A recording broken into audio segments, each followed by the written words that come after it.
जय श्री कृष्णा। देवशयनी एकादशी के दिन भगवान विष्णु योग निद्रा में चले जाते हैं।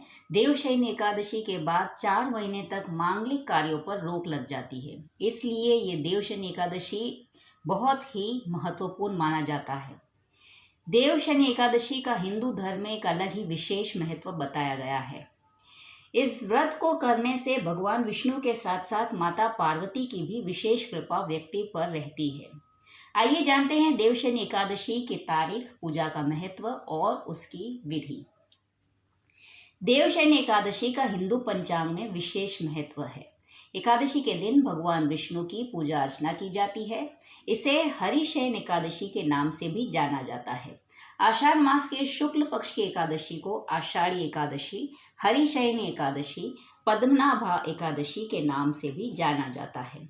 इस बार देवशयनी एकादशी का व्रत 29 जून को रखा जाएगा। आइए जानते हैं देवशयनी एकादशी का महत्व और उसकी पूजा विधि। देवशयनी एकादशी का अपना अलग ही एक विशेष महत्व बताया गया है। देवशयनी एकादशी के दिन भगवान विष्णु के आराम का समय माना जाता है, यानी एक दिन से भगवान विष्णु 4 महीने के लिए शयन करने के लिए चले जाते हैं। इसी के साथ इस दिन से चातुर्मास का भी आरंभ हो जाता है। ऐसे में अगले 4 महीने तक कोई भी शुभ कार्य का आयोजन करना वर्जित माना जाता है। आइए जानते हैं देवशयनी एकादशी की शुभ तिथि और शुभ मुहूर्त क्या है। देवशयनी एकादशी 29 जून गुरुवार को सुबह 3:20 से प्रारंभ हो जाएगी और 30 जून शुक्रवार को सुबह 2:42 पर समाप्त हो जाएगी। एकादशी की तिथि भगवान विष्णु को समर्पित है। गुरुवार और एकादशी भी दोनों श्री हरि को ही समर्पित है। गुरुवार के दिन एकादशी होना अति शुभ फलदायी माना गया है। इस बार देवशयनी एकादशी गुरुवार के दिन ही पड़ने वाली है। एकादशी के दिन व्रत करने से भगवान विष्णु बहुत प्रसन्न होते हैं। इसके अलावा इस दिन पूजा में तुलसी का प्रयोग भी जरूर करना चाहिए। तुलसी के भोग के बिना भगवान विष्णु की पूजा अधूरी मानी जाती है। एकादशी के दिन सुबह जल्दी स्नान आदि से निवृत्त होकर साफ वस्त्र धारण करें। वस्त्र में पीले वस्त्र का प्रयोग करना चाहिए। इसके बाद भगवान विष्णु का जलाभिषेक करें और उनका ध्यान करें। फिर भगवान विष्णु को फूल, चंदन, अक्षत, नैवेद्य आदि अर्पित करें। नैवेद्य में पीले रंग का भोग अवश्य भगवान को अर्पित करें, क्योंकि भगवान विष्णु को पीले रंग अति प्रिय है। इस बात का ख्याल रखें कि भगवान विष्णु को इस दिन जो भी भोग लगाए उसमें तुलसी जरूर डालें। इसके बाद भगवान विष्णु का मंत्रों से जाप करें या फिर ओम नमः भगवते वासुदेवाय मंत्र का जाप करें। साथ ही भगवान विष्णु के स्तोत्र का भी पाठ करें। इस एकादशी पर भगवान विष्णु के साथ महालक्ष्मी की पूजा का भी अत्यंत महत्वपूर्ण माना गया है। अतः अंत में भगवान विष्णु की आरती उतारें और पीपल के पेड़ की पूजा भी करें। इस दिन जरूरतमंद लोगों को छाता, जूते, चप्पल, वस्त्रों का दान आदि भी करें। रात्रि को अगर हो सके तो जागरण करें और अगले दिन इस व्रत का पारण करें। ख्याल रखें कि व्रत करने के साथ पूजा के बाद कथा भी अवश्य पढ़े या फिर सुने। द्वादशी के दिन व्रत का पारण करें।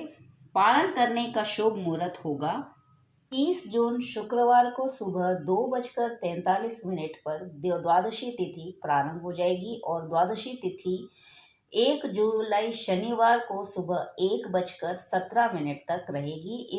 व्रत की पारण तिथि और शुभ मुहूर्त होगा 30 जून 2023 शुक्रवार को सुबह 8:50 से 10:25 तक। इसी शुभ मुहूर्त पर आपको व्रत का पारण करना होगा।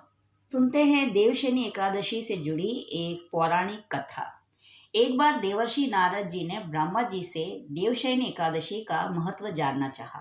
तब ब्रह्मा जी ने उन्हें बताया कि सतयुग में मांधाता नामक एक चक्रवर्ती राजा थे। उसके राज्य में प्रजा बहुत सुखी थी। एक बार उनके राज्य में भयंकर अकाल पड़ा। इस अकाल से चारों ओर त्राही त्राही मच गई। प्रजा ने राजा के पास जाकर अपनी व्यथा सुनाई। राजा मांधाता यह देखकर बहुत दुखी हुए। इस समस्या का निदान जानने के उद्देश्य से राजा सेना को लेकर जंगल की ओर चल दिए।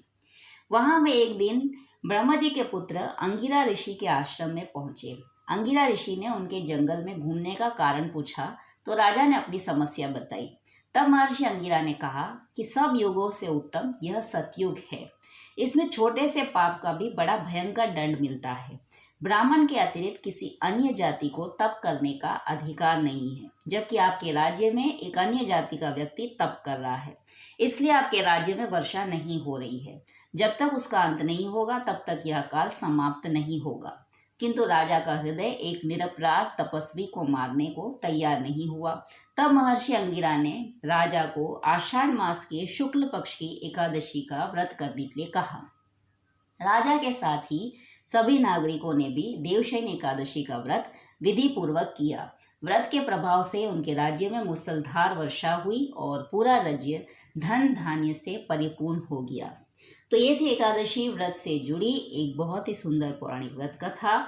आशा करते हैं आपको हमारी ये कथा और एकादशी से जुड़ी जानकारी पसंद आई होगी।